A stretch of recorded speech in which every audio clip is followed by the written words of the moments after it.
இந்த உலகத்தில் எத்தனை எத்தனை ஆயிரம் விஷயங்கள் கண்டுபிடிக்கப்பட்டிருக்கிறது. எத்தனை எத்தனை ஆயிரம் விஷயங்கள், கண்டுபிடிக்கப்பட்ட விஷயங்கள் உருமாற்றம் அடைந்து கொண்டே இருக்கின்றன. எல்லாம் உங்களுக்கு தெரியும். 20-30 ஆண்டுகளுக்கு முன்பு ஒரு வீட்டில் ஒரு தொலைக்காட்சி பெட்டி இருந்தால் அது ஏறக்குறைய 4-5 பேர் தூக்கி கொண்டு வருகிற ஒரு சவப்பெட்டி மாதிரி இருக்கும். பல சமயங்களில் தொலைக்காட்சி பெட்டி சவப்பெட்டி தான். அதிலேயே உட்கார்ந்து விடுகிறவர்களுக்கு, அதிலேயே வாழ்க்கையை தொலைக்கிறவர்களுக்கு அது சவப்பெட்டி ஆகி விடுகிறது. ஒரு சவப்பெட்டி அளவிற்கு பெரிதாக இருந்த தொலைக்காட்சி பெட்டி இன்றைக்கு ஒரு ஸ்லேட்டு போல் ஆகிவிட்டது. எங்கு வேண்டுமானாலும் வைக்கிற இடத்திற்கு வந்து விட்டது. கண்டுபிடிப்புகள் உருமாறிக்கொண்டே இருக்கின்றன. கண்டுபிடிப்புகளின் பயன்பாடு மாறிக்கொண்டே இருக்கிறது. ஆனால் கண்டுபிடிக்கப்பட்ட நாளிலே இருந்து தான் மாறாமல் தான் அப்படியே இருந்து கொண்டு வாசிக்கிறவனுக்குள்ளே ஏற்படும் மாற்றத்தை கண்டுபிடித்து கொடுக்கும் ஒரு கருவியாக இந்த உலகத்தில் புத்தகம் மட்டும்தான் இருக்கிறது. நான் இன்னும் நுட்பமாக உங்களுக்கு புரிவதற்காக சொல்கிறேன். 19 வயதில் நான் படித்த திருக்குறள் அல்ல இன்றைக்கு நான் படிக்கிற திருக்குறள். திருக்குறள் அதேதான். 15 வயதில் நான் படித்த புதுமை பித்தன் அல்ல இன்றைக்கு நான் படிக்கிற புதுமை பித்தன். பிரதி அப்படியே இருக்கிறது. அது மாறவே இல்லை. புத்தகம் மாறவே இல்லை. தான் மாறாமல் அப்படியே இருந்து கொண்டு நமக்குள் நிகழும் மாற்றங்களை நமக்கு அறிமுகப்படுத்துகிற ஒரு பேர் அற்புதம் என்பதால் மட்டும் ஐன்ஸ்டீன் புத்தகத்தை சிறந்த கண்டுபிடிப்பு என்று சொல்லவில்லை. அவர் கண்டுபிடிப்பு என்று சொன்னதற்கு மிக முக்கியமான ஒரு காரணம் இருக்கிறது. புத்தகம் ஒன்றுதான் இறந்த காலத்திற்குள் போகும் ஆற்றல் உடையது. நண்பர்களே, இறந்த காலம் என்பது கல்வெட்டு போன்றது. எவ்வளவு பெரிய கோடீஸ்வரனாலும், எவ்வளவு பெரிய செல்வந்தனாலும், எத்தனை அதிகாரம் இருந்தாலும் உங்களால் உங்கள் இறந்த காலத்தை, கடந்து போன நிமிடத்தை வாங்கவே முடியாது. இழந்த நொடி இழந்ததுதான். அது கடந்து போனால் போனதுதான். நீங்கள் திரும்பி அதில் பயணப்பட்டு போகவே முடியாது. எப்படி இறந்த காலத்தில் நீங்கள் பயணம் செய்து போக முடியாதோ அப்படியே பனிமூட்டமான எதிர்காலத்திற்குள்ளேயும் நீங்கள் பயணம் செய்து போக முடியாது. பனிமூட்டமான எதிர்காலத்திற்குள்ளும் கல்வெட்டு போல இறுகி போன இறந்த காலத்திற்குள்ளும் உங்களை அழைத்து செல்லும் பயணப்படும் ஒரு கருவி இந்த உலகத்தில் இருக்கிறது என்றால் அது புத்தகம் தவிர வேறொன்று இல்லை. புத்தகங்களை வாசிக்க ஆரம்பித்த பிறகுதான் எனக்கு வாழ்வின் இயற்கையின் அற்புதங்கள் புரிய ஆரம்பித்தது. அபாலஜி என்கிற பிளேட்டோவின் புத்தகத்தை படித்த போதுதான் படிக்க படிக்க விஷம் அறிந்து இறந்தது சாக்ரட்டிஸ் இல்லை என்று புத்தகம் சொல்லிக் கொடுத்தது. ஆனால் புத்தகத்தில் விஷம் அருந்தி சாக்ரட்டிஸ் எப்படி இறந்து போனான் என்பதைத்தான் பிளேட்டோ எழுதியிருக்கிறார். சாக்ரட்டிஸின் கடைசி நிமிடங்களில் கோனியம் என்கிற விஷத்தை அருந்தி கால்கள் மடங்கி ஒவ்வொரு கணமாக சாக்ரட்டிஸ் எப்படி இறந்தான் என்பதைத்தான் பிளேட்டோவின் புத்தகம் பேசுகிறது. ஆனால் வாசிப்பின் அனுபவத்தில், வாசிப்பு தருகிற உயர்வில், வாசிப்பு தருகிற பொருளில் பிளேட்டோவின் புத்தகம் எனக்கு கற்றுக் கொடுத்தது விஷம் குடித்து இறந்து போனது சாக்ரட்டிஸ் அல்ல, மாறாக விஷம் குடித்து சாக்ரட்டிஸ் இறந்து போக வேண்டும் என்று தீர்ப்பு எழுதியவர்கள் இறந்து போனார்களே தவிர சாக்ரட்டிஸ் இறந்து போகவில்லை என்பதை ஒரு புத்தகம் நிரூபித்தது. புரிகிறது தானே? எவன் விஷம் குடித்தானோ அவன் சாகவில்லை. எவன் விஷம் குடிக்க வேண்டும் என்று தீர்ப்பு எழுதினார்களோ அவர்கள் செத்து போனார்கள். அதிகாரத்தின் உயரத்தில் இருந்து கொண்டு கால்கள் மடங்கி அவன் சாக வேண்டும் என்று தீர்ப்பு எழுதியவர்கள் இறந்து போனார்கள். வரலாற்றின் பக்கங்களில் அவர்கள் பெயர்கள் இல்லை. எவன் விஷமறிந்து இறந்து போனானோ அவன் 3200 ஆண்டுகளுக்கு பிறகும் அமரத்துவம் பெற்று வாழ்கிறான் என்றால் அவனை மீண்டும் வாழ வைத்தது எது? புத்தகம். நண்பர்களே, புத்தகங்கள் யூதாசை புதைக்கிறது, இயேசுநாதரை உயிர்த்தெழச் செய்கிறது. புத்தகங்கள் யூதாசை புதைக்கிறது, இயேசுநாதரை உயிர்த்தெழச் செய்கிறது, காந்தியை மீண்டும் நடக்க செய்கிறது, கோட்சேவை கொல்லுகிறது. வரலாற்றின் துப்பாக்கி குண்டுகளுக்கு முன்னே அது கோட்சேயை நிறுத்துகிறது. கோட்சேயின் மரணத்தை புத்தகங்கள் எழுதுகிறது, காந்தியை புத்தகங்கள் உயிர்ப்பிக்கிறது. தாகூர் நோபல் பரிசு பெற்ற மாபெரும் மேதை, இந்த நாட்டின் தேசிய கீதத்தை உங்களுக்கும் எனக்கும் தந்துவிட்டு போன பெருமைக்குரியவர். தேசிய கீதம் பாடினால் நிற்க வேண்டும் என்பதுதான் நான் படித்த பாடம். அது முதலிலா கடைசியிலா என்பது அப்புறம்.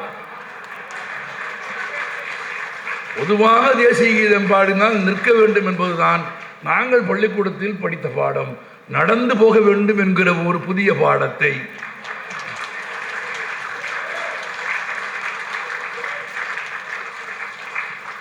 நீங்கள் எதற்கு கைதட்டுகிறீர்கள் என்று எனக்கு இப்போது புரியவில்லை. என்ற புதிய பாடத்தை யாராவது எழுதினால் 100 ஆண்டுகளுக்கு பிறகு ஒரு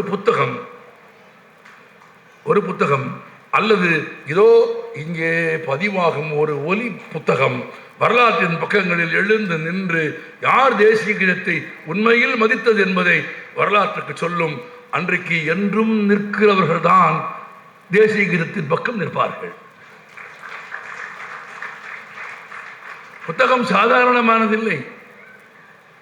புத்தகம் வரலாற்றின் மர்மங்களை கலைத்து போடுகிறது. நீங்களும் நானும் அறிந்திராத ரகசியங்களை, புதையுண்டு போன உண்மைகளை உங்களுக்கு எனக்கும் கொண்டு வந்து சேர்க்கிறது.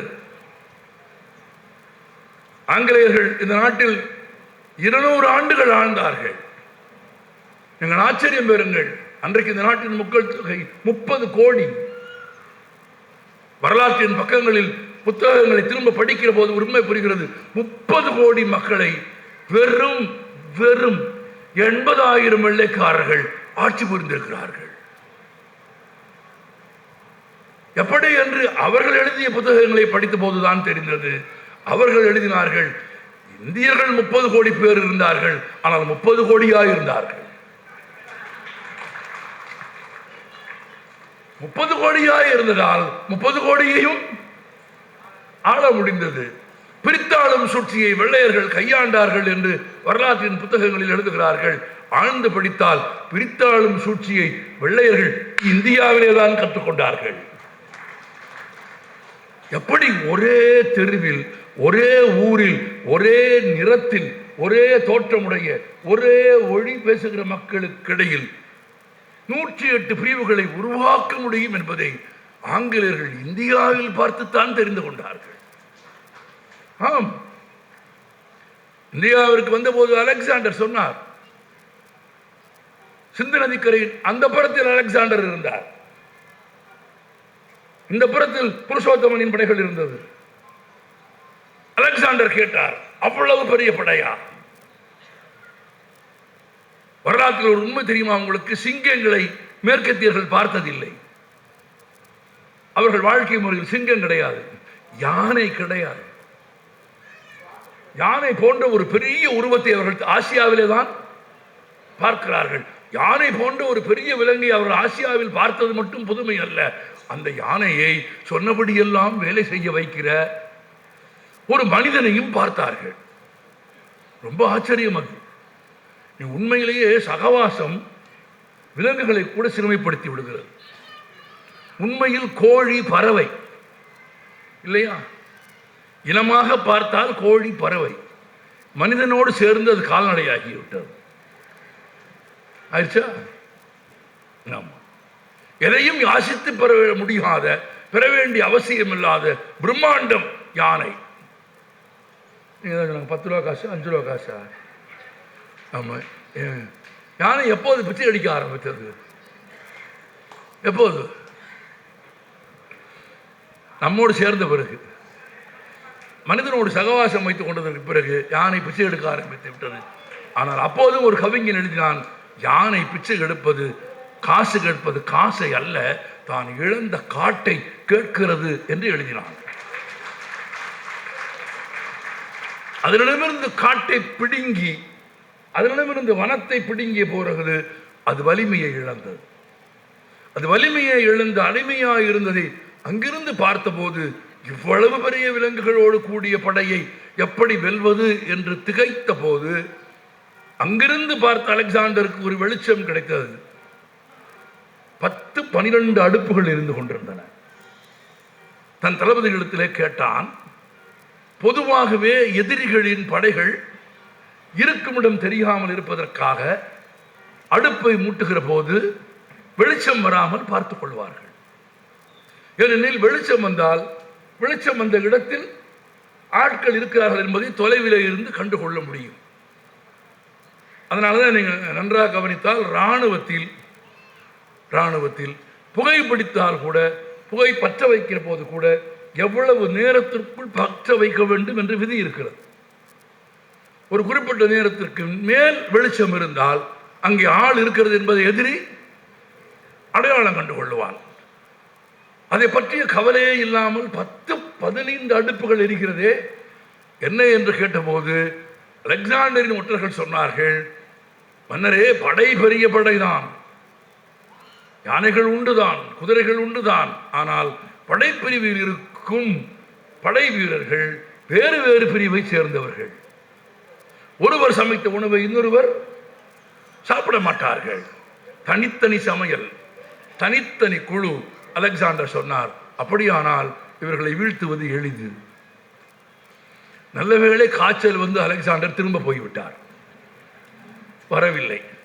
அலெக்சாண்டருக்கு இல்லாத அருமையான வாய்ப்பு ஆங்கிலேயர்களுக்கு வாய்த்தது. வந்தவர்கள் பார்த்தார்கள். இந்தியாவின் வரலாற்றை ஆங்கிலேயர்கள் எழுதியதை வாசிக்கிற போது அந்த புத்தகங்கள் எனக்கு சொல்லித் தருகிற உண்மை டிவைட் அண்ட் ரூல் அல்ல, டிவைட் அண்ட் மிஸ் ரூல். பிரித்து ஆள்வது அல்ல, பிரித்து சீரழிப்பது. அது பிரித்தாளும் சூழ்ச்சி அல்ல, பிரித்து சூறையாடும் சூழ்ச்சி. அப்படி பிரித்து சூறையாடும் சூழ்ச்சியை இந்தியாவில் நடத்துவதற்கு வாய்ப்பா இருந்தது இந்தியர்களுக்குள்ளே இருந்த வேற்றுமை, பிரிவு, ஒற்றுமையின்மை. அதனாலே தான் 30 கோடி பேரும் 30 கோடியாய் இருந்த போது மிக எண்ணிக்கையிலான ஆங்கிலேயர்கள் ஆள முடிந்தது என்கிற உண்மையை வரலாற்றின் புத்தகங்களிலே இருந்து படித்த பிறகாவது தமிழன் ஒற்றுமையை பற்றி சிந்திக்க வேண்டுமா வேண்டாமா? அதற்கு பிறகாவது சாதி பெருமை பேசுவதை தமிழன் நிறுத்திக் கொள்ள வேண்டுமா வேண்டாமா? பகுத்துண்டு பல்லுயிர் ஓம்புதல், விரிவாக பிறகு சொல்கிறேன். பல்லுயிர், இந்த ஒரு சொல்லை மட்டும் வைத்துக் கொள்ளுங்கள். பல்லுயிர் என்பதில் எல்லா உயிர்களும் அடக்கம், எல்லா உயிர்களும் அடக்கம். சிறிய புழுவில இருந்து பெரும் விலங்கு வரையில், மனிதன் வரை எல்லா உயிர்களும் இந்த உலகத்தில் வாழ்வதற்கான உரிமை எல்லா உயிர்களுக்கும் உண்டு என்பதை முதலில் ஒப்புக்கொள்ளுகிற மாண்பை வள்ளுவன் கற்றுக் கொடுக்கிறான். எனக்கு மட்டும்தான் இந்த உலகம் பிறந்தது எனக்காக, ஓடும் நதிகளும் எனக்காக, நமக்காக. என்ன எனக்காக உலகம் பிறந்தது நமக்காக, ஓடும் நதிகளும் நமக்காக. அது சினிமா பாட்டாக இருந்தால் என்ன, இவர் என்னவாக இருந்தால் என்ன, மனிதனை சிறுமைப்படுத்துகிற தத்துவங்களை நீங்கள் ஒருபோதும் வழிமொழியக்கூடாது. மனிதனின் மனதை விசாலமாக்குகிற தத்துவங்கள் தான் காலத்திற்கும் தேவைப்படுகிறது. இந்த உலகத்தில் வாழ்வதற்கு மனிதனுக்கு மட்டும் உரிமை இருப்பதாக மனிதன் ஒருபோதும் கருதக்கூடாது. எல்லா உயிர்களுக்கும் இடம் இருக்கிறது, எல்லா உயிர்களுக்கும் உரிமை இருக்கிறது. எல்லா உயிர்களுக்கும் உரிமை இருக்கிறது என்பதன் பொருள் என்ன தெரியுமா? அவைகள் வாழ்வதற்கான இடத்தை நீங்கள் தருவது என்பது மட்டுமல்ல, எப்படி வாழ வேண்டும் என்பதை தீர்மானிக்கும் உரிமையும் அவர்களுக்கு தருவது. நான் கற்றுக்கொண்ட ஒரு பாடம், வழக்கமாக கொடைக்கானலுக்கு போனால், ஊட்டிக்கு போனால், மலை ஏறுகிற தருணத்தில், மலை ஏறுகிற இடத்தில் கொய்யா பழங்கள் விற்பார்கள். நான் நண்பர்களோடு போகும்போது நிறுத்தி கொய்யா பழங்கள் வாங்குவேன். எப்படியும் ஒரு 50-60 கொய்யா பழங்கள் வாங்குவேன். எதற்கு? யாராவது சொல்லுங்க, பேசுங்க தானே. எதுக்கு வாங்குவோம்? குரங்குகளுக்கு. அந்த மலைப்பாதை நெடுகில் வழி நடுக நிற்கிற குரங்குகளுக்கு பசிக்குமே, அவைகளுக்கு உணவளிக்க வேண்டுமே என்று நான் படித்த கருணை பற்றிய புத்தகங்கள் தந்த அரைவே காட்டு பார்வையில் அது ரொம்ப முக்கியம்.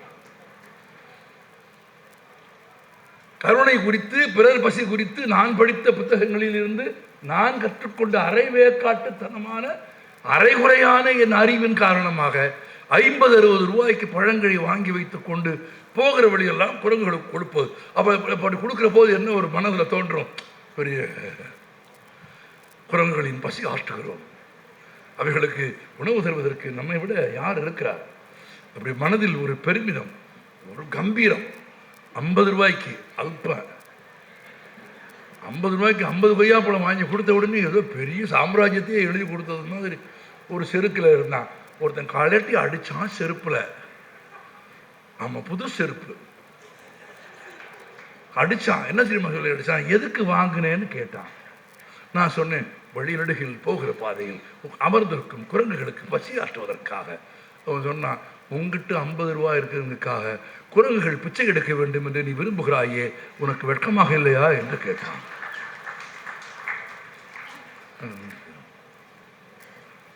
நண்பர்களே, நான் கற்றுக்கொண்ட தருணம். நான் உங்களுக்கு சொல்கிறேன், எனக்கு சொல்கிறேன், நமக்கு சொல்கிறேன். வாழ்க்கை எப்போதும் கற்றுக் கொடுத்து கொண்டே இருக்கிறது. நாம் தான் கற்றுக்கொள்ள தவறுகிறோம். இன்னும் சொல்ல போனால் வாழ்க்கை என்பது வேறு ஒன்றுமே இல்லை. கற்றுக்கொள்வது, கற்றுக் கொடுப்பது. அது நட்பா, காதலா, துரோகமா, அன்பா, கடனா, எதுவாக வேண்டுமோ இருக்கலாம். எதையோ ஒன்றை யாராவது நமக்கு கற்றுக் கொடுக்கிறார்கள், எதையோ ஒன்றை நாம் யாருக்காவது கற்றுக் கொடுக்கிறோம். அவர் கற்றுக் கொடுத்தார். நீ 50 ரூபாயில் கருணை உள்ளவன் என்று உலகத்திற்கு காட்டுவதற்காக அந்த நூற்றுக்கணக்கான உயிரினங்கள் பிச்சைக்காரர்களாக இருக்க வேண்டும் என்று விரும்புகிறாயா என்று கேட்டான். உண்மையில் நான் அவமானமுற்ற தருணம் அது. நான் சொன்னேன், நீங்கள் சொல்வது சரி, தவறுதான். அவர் அதோடு நிறுத்தவில்லை. அடுத்து இன்னொன்று சொன்னார்.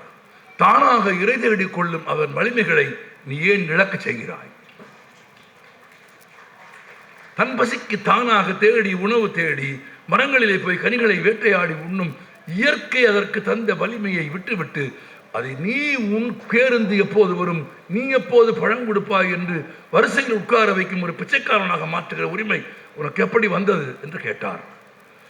நான் சொன்னேன், ஒரு செருப்படியே போதும், இந்த 2வது அடியை என்னால் தாங்க முடியவில்லை என்று சொன்ன போது அவர் சொன்னார், இல்லை, இன்னொரு அடி இருக்கிறது, அதையும் வாங்கிக் கொள் என்றார். வேறு வழி? தலைகுனிந்து சொல் என்றேன். இந்த பழங்களை வாங்குவதற்காக சாலையை கடக்கும் குரங்குகள் பேருந்துகளில் மகிழுந்துகளில் அடிபட்டு இறந்து போன பிறகு தாயை இழந்த குழந்தையையும் குழந்தையை இழந்த தாயையும் நீ பார்த்திருக்கிறாயா என்று கேட்டார்.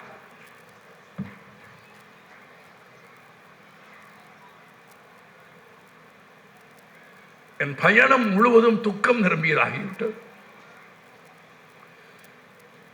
அன்று மலை ஏறுகிற போது பாதையில் தனியாயிருந்த ஒவ்வொரு குரங்கும் ஒவ்வொரு விலங்கும் யாரோ ஒருவன் ஏற்றிச் சென்ற காரில் இறந்து போன தாயை உறவை இழந்து தனித்து நிற்கும் குரங்காக நான் உணர்ந்த கணத்தில் நான் உணர்ந்தேன், இந்த உலகத்தில் எல்லா உயிர்களுக்கும் உயிர் வாழ்வதற்கான உரிமை இருக்கிறது.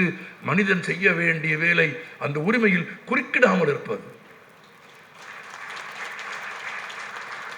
அந்த உரிமையை பறிக்காமல் இருப்பது, அந்த உரிமைக்கான வெளியை அவர்களுக்கு தருவது. அப்படித்தான் இயற்கை உயிர்ப்பித்திருக்கிறது, அப்படித்தான் இயற்கை உருவாக்கி இருக்கிறது, அப்படித்தான் இந்த பிரபஞ்சம் இயங்குகிறது. ஏதோ ஒரு சூரியன் இருக்கிறது, ஒரே ஒரு சூரியன் தான் நமக்கு,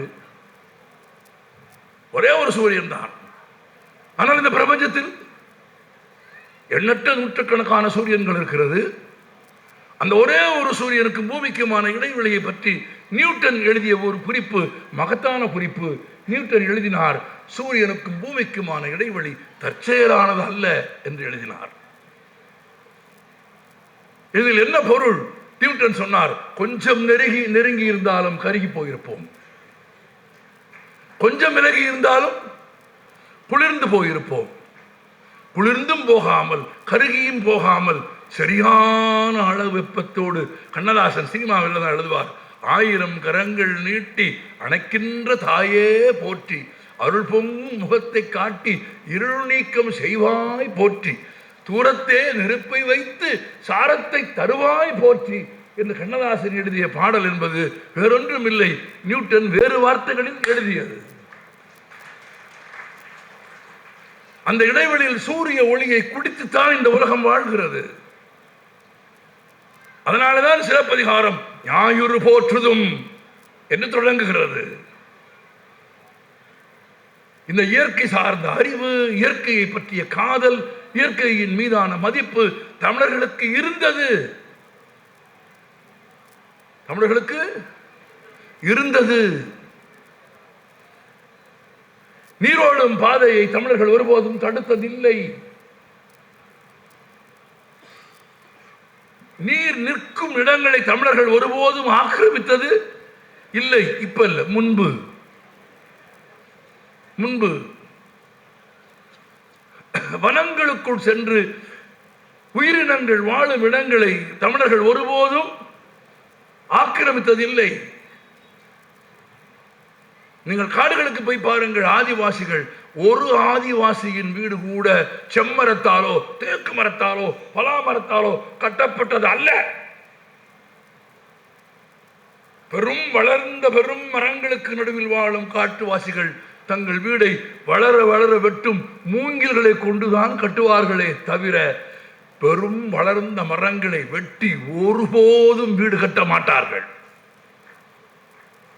ஏனெனில் இவளுக்கு மரம் என்பது தெய்வம், மரம் என்பது கடவுள். வெட்டினால் உயிர் கொடுப்பார்கள். ரொம்ப 100,000 ஆண்டுகளுக்கு முன்பு கூட அல்ல. என்ன தெய்வம்? பெரிய தெய்வம் காளையார் கோவிலில் சிவன். மருது சகோதரர்களுக்கு அதற்கு இணையான தெய்வமே இல்லை. பாண்டியர்கள் உருவாக்கிய கோவிலை விடவும் சிறந்த கோவில் கட்ட வேண்டும் என்பது மருது சகோதரர்களின் விருப்பம். வெறும் கோவில் மட்டுமில்லை, காளையார் கோவில் சிவனுக்கு தேர் செய்ய வேண்டும் என்பது விருப்பம். மருது சகோதரர்கள் தங்கள் ஆட்சிக்கு உட்பட்ட எல்லா பகுதிகளிலும் போய் இருக்கிற மருத மரங்களை தேடி எடுத்து வெட்டி கொண்டு வர சொல்கிறார்கள். மருது சகோதரர்களின் உத்தரவை ஏற்றுக்கொண்ட தச்சு வேலை செய்கிற ஆசாரிகள் மருத மரங்களை தேடி போய் வெட்டி கொண்டே இருக்கிறார்கள். மிகச்சிறந்த 2 பெரிய மருத மரங்களை ஒரு கிராமத்தில் பார்க்கிறார்கள், வெட்ட போகிறார்கள். அந்த மரத்திற்கு பக்கத்திலே வாழ்ந்த ஒரு வயதான முதியவனும் அவன் மகளும் அந்த மரத்தை கட்டி பிடித்து கொண்டு எங்களை வெட்டி விட்டு மரங்களை வெட்டுங்கள் என்கிறார்கள். இல்லை, அரசன் உத்தரவு இல்லை, உயிரை கொடுத்தேனும் மரத்தை காப்போம் என்கிறார்கள். அவர்களை மீறி மரத்தை வெட்டவே முடியவில்லை. மருது சகோதரர்களுக்கு போய் புகார் சொல்கிறார்கள். நாங்கள் உத்தரவிட்ட பிறகும் எங்கள் ஆட்சிக்கு உட்பட்ட பகுதியில் காளையார் கோவில் இறைவனுக்கான தேருக்கான மரத்தை தரமாட்டேன் என்று சொல்வது யார் என்று மருது சகோதரர்களே தேடி வந்தபோது அந்த கிழவன் சொன்னான், அது பெரிய மருது, அது சின்ன மருது, வெட்ட அனுமதிக்க மாட்டேன் என்று சொன்னான். விழுந்து வணங்கி விட்டு போயிருக்கிறான். பெரிய மருது, சின்ன மருது வணங்கி விட்டு போயிருக்கிறான். வீட்டு வாசலில் நின்ற மரத்தை அரசனாக, மனிதனாக, உயிராக மதித்த தமிழர் வாழ்க்கை இருந்ததா? எல்லா உயிர்களுக்கும் என்ன தெய்வம்? தெய்வத்தை விடவும் இயற்கை பெரியது. இயற்கையின் கீழே தான் தெய்வம். சூரியன் இல்லாவிட்டால் என்ன? ஒன்றும் இல்லை. நீங்கள் பற்ற வைக்கிறீர்களே மெழுகுவர்த்தி, நீங்கள் பற்ற வைக்கிறீர்களே விறகு, நீங்கள் பற்ற வைக்கிறீர்களே ஒரு மரக்கட்டை, நீங்கள் பற்ற வைக்கிற எந்த ஒரு பொருளும் எரிகிறதே, எரிகிற போது அதில் இருந்து ஒரு நெருப்பு வருகிறதே, அது என்ன தெரியுமா உங்களுக்கு? அது நீங்கள் பற்ற வைத்த நெருப்பு அல்ல, அது 100 ஆண்டுகளாக குடித்த சூரியனின் வெப்பம். அந்த மரம், இயற்கையின் அந்த ஒரு துண்டு 100 ஆண்டுகளாக குடித்த சூரியனின் வெப்பம்தான் தீப்பட்டதும் வெளிப்படுகிறது. அந்த சூரியனுக்கும் பூமிக்குமான இடையில் சூரிய ஒளியை வாங்கித்தான் தாவரங்கள் பிழைக்கிறது. சூரிய ஒளி கிடைக்கிற வரை தாவரம் எங்கே இருக்கிறது? மண்ணுக்குள் இருக்கிறது. நீங்களும் நானும் மண்ணுக்குள் இருந்தால் என்ன ஆகும்? நீங்களும் நானும் மண்ணுக்குள் இருந்தால் மக்கி போவோம். ஆனால் விதை மண்ணுக்குள் இருந்தால் உயிர் பெறும். என்றால் விதை பெரிதா? யார் பெரிது? இயற்கையின் சூக்குமம். விதை பெரிது. நீங்கள் 2 அடி இல்லை 1 அடி உள்ள போனீங்களே முடிஞ்சீங்க. ஆனால் அது இருட்டுக்குள் மண்ணுக்குள் தனக்கான தண்ணீரை தேடி எடுக்கிறது, தனக்கான தாது உப்புக்களை தேடி எடுக்கிறது, தண்ணீரை குடித்து உப்புகிறது, விரிகிறது, மண்ணை பிளந்து வருகிறது. மண்ணை பிளந்து வருகிறது. நீங்கள் நடும் செடிகளால் காடுகள் உருவாகவில்லை. நினைவில் வைத்துக் கொள்ளுங்கள். ஆமா, நீங்க 60 லட்சம் மரம் நட்டாலும் சரி, 6 லட்சம் மரம் நட்டாலும் சரி, ஆமா, மரங்களை அழித்தவர்கள் தான் மரங்களை நடுகிறார்கள் என்று எனக்கு தெரியும்.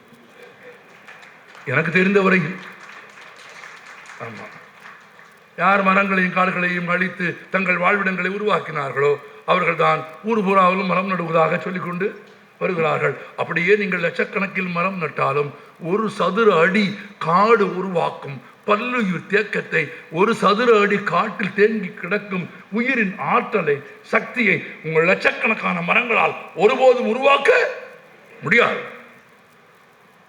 முடியவே முடியாது. காடு வேறு.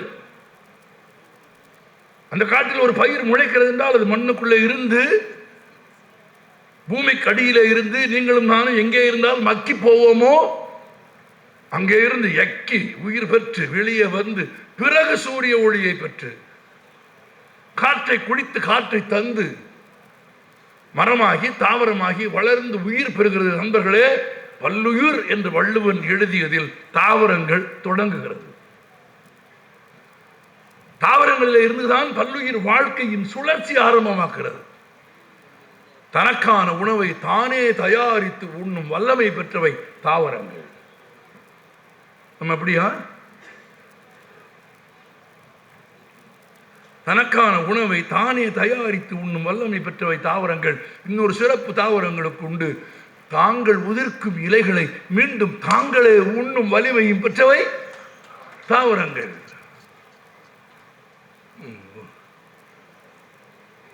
ஒரு ஒண்ணுக்கு பெறாது. ஆமா,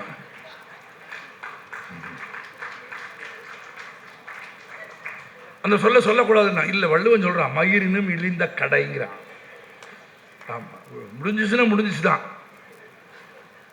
தனக்கான உணவை தாவரங்கள் தானே தயாரித்துக் கொள்கின்றன. 1.